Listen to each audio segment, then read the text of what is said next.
एक से ज़्यादा साथी के साथ संबंध बनाने की वजह से महिला की योनि खुल सकती है और इसके बारे में जो पुरुष संबंध बना रहे हैं उसको पता लग सकता है। आज की वीडियो में इस चीज़ के बारे में प्रॉपर्ली डिस्कशन करेंगे साइंस के अकॉर्डिंग, ठीक है। सबसे पहले जिस अंग के बारे में बात की जा रही है योनि, उसके बारे में थोड़ा सा डिस्कस करना चाहूँगी मैं कि जो योनि होती है वो एक ऐसा अंग होता है जो कि इलास्टिक होता है, मतलब रबर टाइप होता है कि वो उसके जो मसल्स होते हैं वो अपने आप को खोल सकते हैं जब ज़रूरत पड़े और वापस शेप में आ सकते हैं रबड़ की तरह। और ये चीज़ें बेसिकली किस लिए हुई है या फिर वो एक स्पेशल ऑर्गन क्यों है, क्योंकि जब भी बच्चे का जन्म होता है तो जो माँ है उसकी योनि को बहुत ज़्यादा मात्रा में खुलना पड़ता है उसके लिए, तो इसीलिए ये स्पेशल नेचर जो हमारी बॉडी का है इस अंग का, ठीक है। ये चीज़ यहाँ से क्लियर हो जाती है कि इलास्टिसिटी तो है, मतलब खुला बंद होने वाली बात तो बिल्कुल सही है,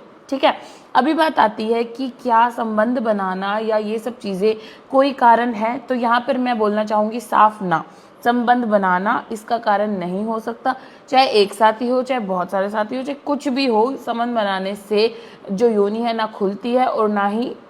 छोटी होती है साइज में, ऐसा कुछ भी नहीं होता, ठीक है। अभी बात आती है कि ये क्वेश्चन फिर आया कैसे, या फिर किसी पुरुष को पता ही लगा होगा जो जिसने ये चीज़ें, ये अफवाहें फैलाई हैं कि उसको पता लगा है कि संबंध बनाते हुए जो महिला है उसकी योनि खुली हुई है या कुछ भी है, और उसने ये बातें बोली कि बहुत सारे साथी या कुछ भी है ना। तो ये बात आई कहाँ से, ये बात कहाँ से आई उसका भी साइंटिफिक बेसिस मैं आपको बताती हूँ कि जब भी एक महिला संबंध बनाती है किसी पुरुष के साथ, जब वो उस चीज़ में इंटरेस्टेड नहीं होती जितने टाइम तक, या प्रॉपरली इंटरेस्टेड नहीं है, तो उसकी जो योनि है वो बंद ही रहेगी, ठीक है, क्योंकि उसके अंदर हार्मोनल रश नहीं हो रहा। वहाँ से जो निकलना चाहिए डिस्चार्ज पार्ट से, जब ये इच्छा मन में आती है करने की या ये सब चीज़ों की, जो हार्मोनल रश होता है वो होता है तो निकलता है, वो डिस्चार्ज नहीं निकलता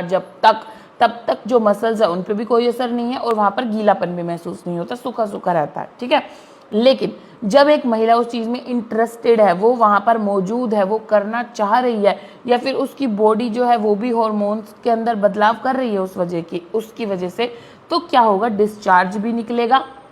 और जो ये मसल्स है ना ये अपने आप को थोड़ा लूज कर देते हैं ताकि जो प्रोसेस है, वो प्रक्रिया है, वो नेचुरली थोड़ी स्मूथ हो जाए। और ये भी बॉडी का नेचुरल रिस्पॉन्स है, महिला कुछ खुद की मर्जी से उस वक्त नहीं कर रही होती। तो इस चीज़ को ये गलत समझ लेते हैं पुरुष कि बहुत ज़्यादा संबंध बनाया या खुल रही है या ये सब कुछ, ठीक है। अगर वो बहुत ज़्यादा बंद है और सूखापन है वहाँ पर, तो मतलब कि वो आप में इंटरेस्टेड नहीं है या तो फिर कोई प्रॉब्लम है। तो जो खुलना या फिर गीलापन महसूस होना वो एक नेचुरल रिस्पॉन्स है जो कि होना चाहिए, ठीक है। तो ये अगर सोच के आपने ये मिथ बनाया या ये विचार बनाया तो ये बिल्कुल गलत है, ऐसा नहीं होता। अब मैं आपको बताती हूँ कि कुछ ऐसे कारण होते हैं हमारी लाइफ में, हमारी ज़िंदगी में, जिसकी वजह से ये सच में खुलना जो है ये चीज़ होती है। तो कब कब होती है, वो रीजंस है, एक तो हार्मोन की दिक्कत हो, किसी के अंदर हार्मोनल चेंजेस में कुछ इशू हो, ठीक है, तो वो एक बहुत बड़ा इसका कारण होता है, ओके। उसके अलावा जो कारण होता है वो होता है एज, मतलब जैसे जैसे महिला की एज बड़ी होती जाती है, अभी एज से तो जैसे झुर्रियाँ पड़ जाती है, हमारे ये वाले जो मसल्स है या जो भी मैं कहूँ है ना, चीक्स है, ये सब कुछ है, तो ये भी ढीले हो जाते हैं, हर एक पार्ट में लूजनेस आ जाती है, इलास्टिसिटी कम हो जाती है। तो सेम है, वो भी एक बॉडी का ऑर्गन है, तो उसमें भी ये चीज़ें हो जाती है, ठीक है, एज के अकॉर्डिंग। उसके अलावा कब होती है, जब एक माँ बच्चे को जन्म देती है तब, क्योंकि वो एक ऐसा टाइम होता है जब ये बहुत ज़्यादा खुलने वाली चीज़ होती है शरीर के अंदर, ओके। तो उस वजह से जो खुलना है वो जायज़ है, वो होता है। लेकिन इनमें से कोई भी कंडीशन ऐसी नहीं है जिसमें खुल गई और वापस अपनी शेप में नहीं आ सकती, क्योंकि मैंने आपको बताया कि वो रबड़ जैसी है। तो जो भी एक्सरसाइजेज वहाँ के लिए बनी है वो सब कुछ करके, और अगर कोई हार्मोन वगैरह की दिक्कत है उसको ठीक करके, तो ये चीज़ें वापस नॉर्मल की जा सकती हैं बहुत हद तक, ठीक है। तो अगर इस चीज़ से रिलेटेड आपका कोई मिथ था तो होप सो कि मैं क्लियर कर पाई होंगी। इसके अलावा अगर आपने भी कुछ अटपटी चीज़ें सुनी हैं या फिर कुछ ऐसी चीज़ें जिसको आप सच मानते हैं लेकिन उसका कोई बेसिस नहीं पता और जानना चाहते हैं कि वो सच्ची में सच है या नहीं, तो कमेंट सेक्शन में ज़रूर छोड़ना, तभी तो मैं आपके डाउट को क्लियर करने के लिए नेक्स्ट वीडियो बनाऊंगी, है ना। तो वीडियो को अंत तक देखने के लिए आपका धन्यवाद। Please stay tuned.